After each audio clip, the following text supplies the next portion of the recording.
মই লেফটেনেণ্ট আইচেং অসম সংযুক্ত মুক্তি বাহিনী অসম স্বাধীন সংগঠনৰ সন্মানীয় সভাপতি মহাশয়ৰ শোকবাৰ্তা। জীৱনক জনক আৰু বিশেষকৈ অসম আৰু অসমীয়াক গভীৰভাৱে ভাল পোৱা তৰুণ গগৈদেৱে মৃত্যুৰ লগত কৰা সংগ্ৰামত নিয়তিৰ বিধানক মানি লৈ চিৰবিদায় লৈ অসমীয়া আইক এক সুসন্তানহাৰা কৰাৰ এই ক্ষণত সংযুক্ত মুক্তি বাহিনী অসম স্বাধীন সংগঠনৰ সদৌতি পৰম ব্যথিত হৈ পৰিছে।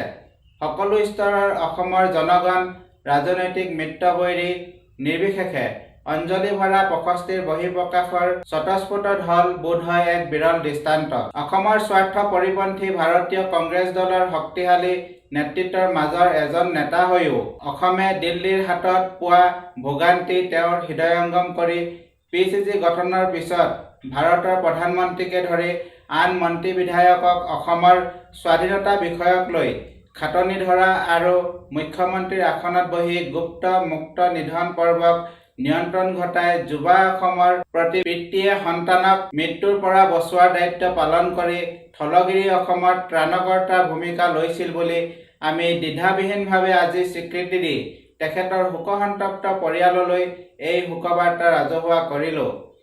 ভাৰতৰ ৰাজনীতিৰ ক্ষেত্ৰখনত তৰুণ গগৈদেৱৰ স্থান যিয়েই নহওক কিয় থলগিৰি অসমৰ চিত্ৰত তেখেতে যি ঠাই পাবলৈ সমৰ্থ হ'ল, জাতিৰ আয়ুসৰ এটি উশাহ হৈ তেখেত জীয়াই থাকিব। শোকবাৰ্তা প্ৰেৰণত ডক্টৰ অভিজিত অসম, সভাপতি সংযুক্ত মুক্তি বাহিনী অসম স্বাধীন। জয় আই অসম।